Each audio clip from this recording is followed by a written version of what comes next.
On the main stage, this speaker actually caused me to have to visit howtopronouncethisword.com. Our next speaker comes from the Schistosomiasis Control Initiative, who has supported the delivery of over 200 million treatments against parasitic worm infections.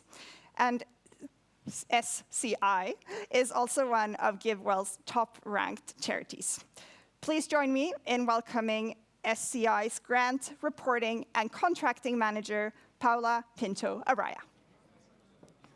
Okay, good morning, everyone. So my name is Paula Pinto, and I am the Grant Reporting and Contracting Manager at Schistosomiasis Control Initiative.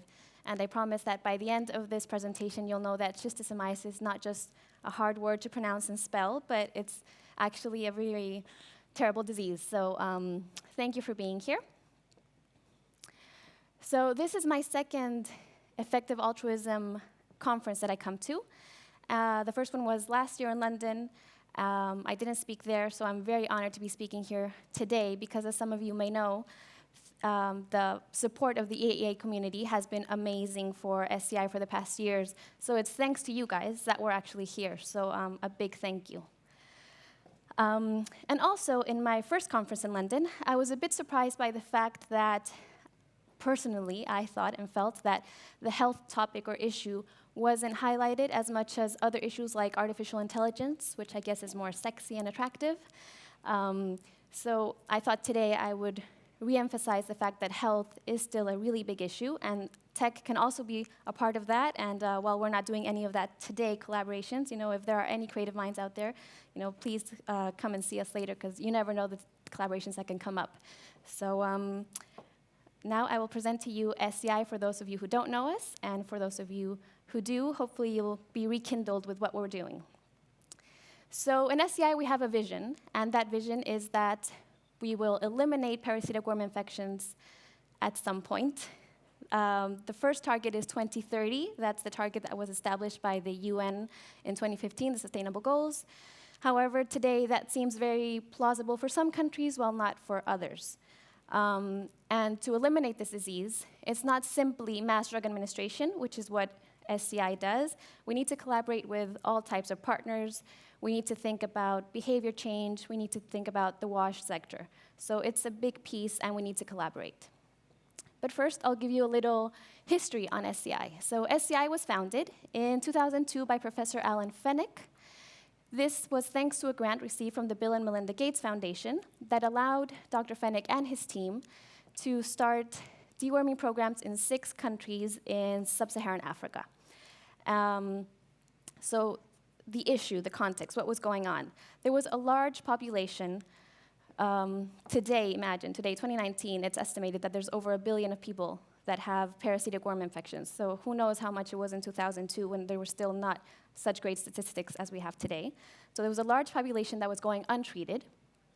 There was an easy, highly solvable solution. They just needed 1 pill a year so you can control the consequences of these diseases. And so they gave him the grant. He went to 6 countries with the team, and it was amazingly successful. So he basically set up a model for other countries to emulate, other countries that have similar diseases, to be able to take this model and put it into action.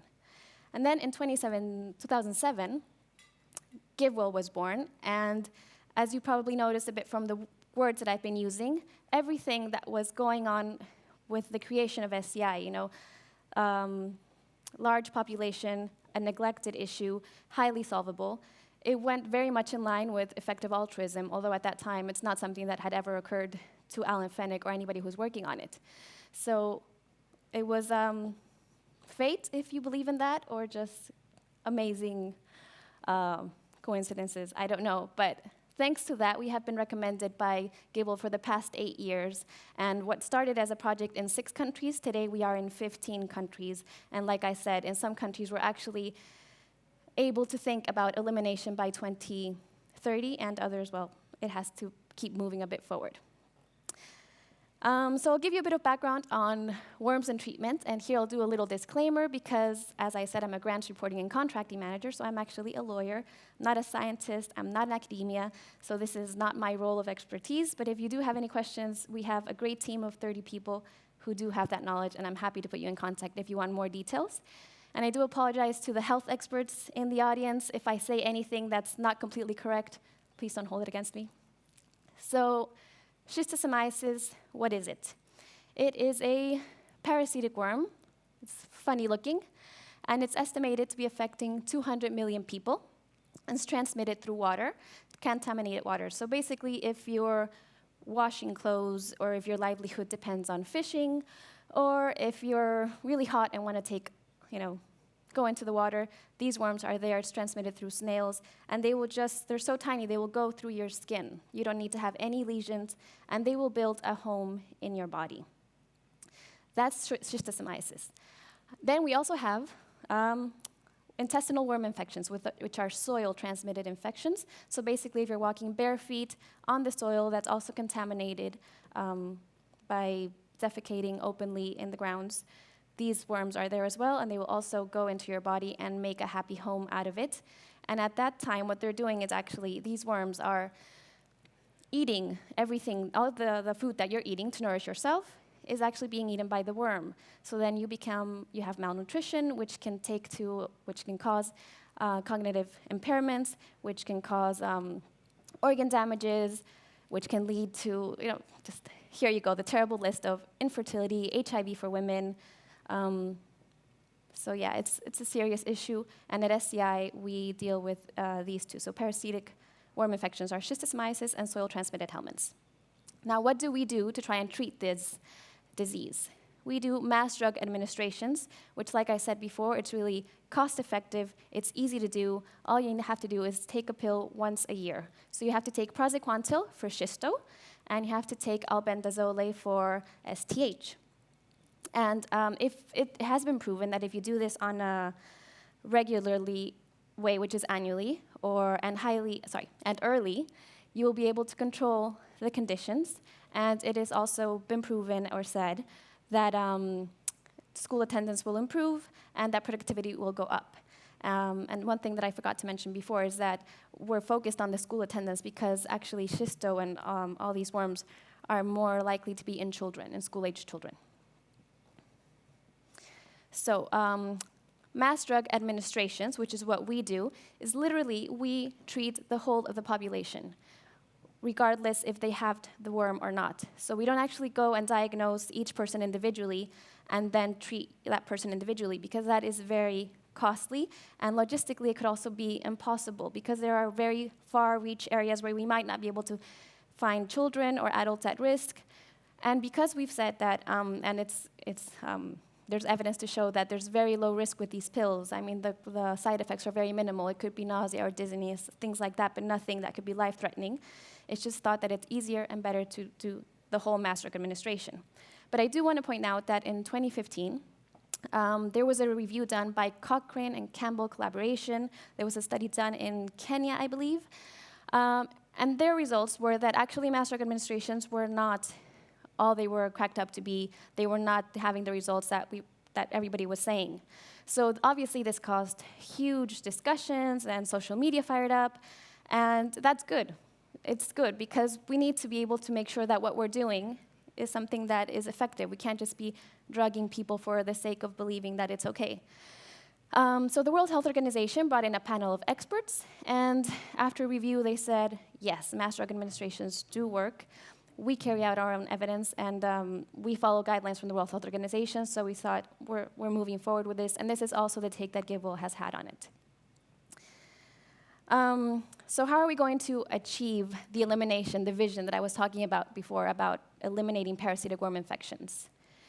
So we have goals, and we're in that first box of giving this mass drug treatments to to school-age children and adults at risk. And we do this in schools. So the training, we do this through the Ministries of Health. We collaborate them. We do capacity training. And we train the volunteers. We train health workers. We train the teachers. So they're the ones that are actually implementing the drugs and And there's a whole annual planning of being able to do campaigns, so you make sure that as much as the community is there on the day that you're actually treating them.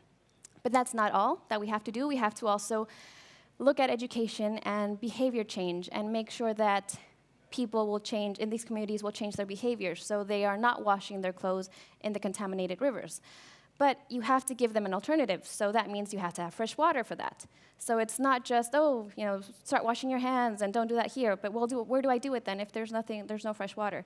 So we need to be able to collaborate and partner with different organizations, people who are experts in behavior change, people who are experts in WASH, and yes, so we like to think of ourselves as catalysts in making these intersectoral connections, and that's the plan moving forward. SCI recently revamped its strategy in 2017 so that we could eliminate the disease, thinking it's not just about us, it has to be a wider plan. So between all these things, the different approaches that we're taking for this vision is sustainability. So when we work with the ministries of health, we want to make sure that we're building their capacity. So eventually they're the ones who can take ownership, and they're the ones who own this program. This isn't about us coming in and telling them what to do. It's about us collaborating them and sharing our expert knowledge with them.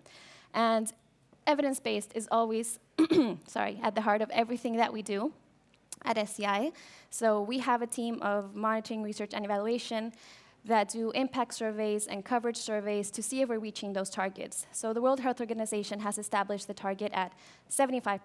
So if you reach 75% of the population, it's positive. You're actually getting the treatment done to get the numbers down. And we're today at 76%, so just right there. But if we want to get elimination, you have to push those numbers up to 90. So it's a lot of work. So the programs that we support are those that can reduce the parasitic worm infections by 60% after one treatment. They're aligned with the UN Sustainable Goals, which in 2015 actually made NTDs a part of their program. So I don't think I mentioned this before, and for those of you who are not aware with this area, NTDs are neglected tropical diseases. And this term has has existed since 1980s, but it was sort of officially coined in 2013, and it was to highlight to everybody that there were other diseases where there was large populations. As I mentioned before, here you have over 1 billion people who are suffering from this disease, that there's no money and no funding, no treatments going towards that. That was the reality in 2002, because all the money was going towards HIV, malaria, and tuberculosis. So you had this huge population that was just completely being neglected, and in 2015, thankfully, it was put on the map officially. So what do we do specifically at SCI? Well, we're in 15 countries in sub-Saharan Africa. We work with the ministries of health, as I said before, and we collaborate with them. We do the annual planning. Everything is, we have a team of monitoring, research, and evaluation. We have the programs team. We have a comms team. And we have the finance and operations team, which is where I am at. And we work through, we have agreements in place where the program is set out activity by activity, where we worry about making impact surveys 3 months after the treatment is being done, where we have coverage surveys to see are we hitting the target populations that we have to, and to deal with everyday challenges as well. So this is all the support that we provide as SCI. We work with procurement agencies to make sure that the drugs are being delivered on time, that they're being stored in the right place, in the right temperatures, all these kind of things that are very small but can obviously affect. I mean, we have had issues where we know that drugs are about to expire and we haven't used them yet and the MDA hasn't occurred. But there's challenges that sometimes are out of our reach that I'll talk about in a bit further. And of course, you know that no presentation can be complete without some form of graph in it. So here we have a graph of prevalence going down. So you have the baseline, and our wonderful MER team shows how in 3 years, the prevalence of the worm in these countries has been diminishing. And unfortunately, that is as much as I can tell you about this graph, but I'm happy to share more information and sources to have a better understanding of how we get to these statistics, how we get to this information to then re-inform our procedures so we can improve and be better. So everything that I have been speaking is basically going to the point that we are very cost effective. We are, I think about today, 27 employees. We don't have any office countries. We're really worried about just keeping costs low. The drugs are mainly are donated today by pharmaceuticals. So the point is getting the job done and us being able to, our program advisors travel every month for a week to the countries, and they work with all types of people and experts to help them get these programs moving. So how do we do it? You can just see the plan. And as you can see, it's a cycle. Every single stage is feeding into another one.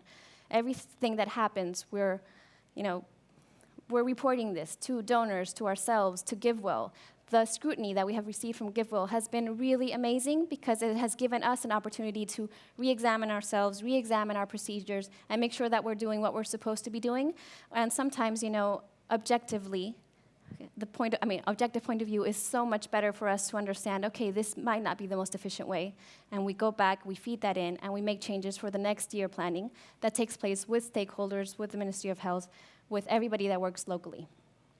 And these are the challenges that I was speaking about. So we can plan everything as best as we can. We can implement feedback from surveys. We can implement everything. But sometimes they're just things that are outside of our control. These are countries where we have political unrest. When Ebola struck in Liberia and Sierra and Guinea, I think, MDAs for schisto, for example, had to just be postponed because obviously that's not the priority. And that's when you come into other issues like, oh my God, we have a warehouse full of praziquantel, what are we going to do with it? So it's all these type of logistics problems that we're dealing with every day. So thank you for listening, and I just wanted to thank you all again because, despite of the challenges and everything that I've just mentioned, of the country challenges, of our challenges as a team itself, we have been able to treat over 200 million people, and it's a great legacy. I've only been there for 8 months, and I love it. And like I said, there's so much more work to be done, and all the work that we have been doing is highly thankful to you guys. So thank you so much for listening.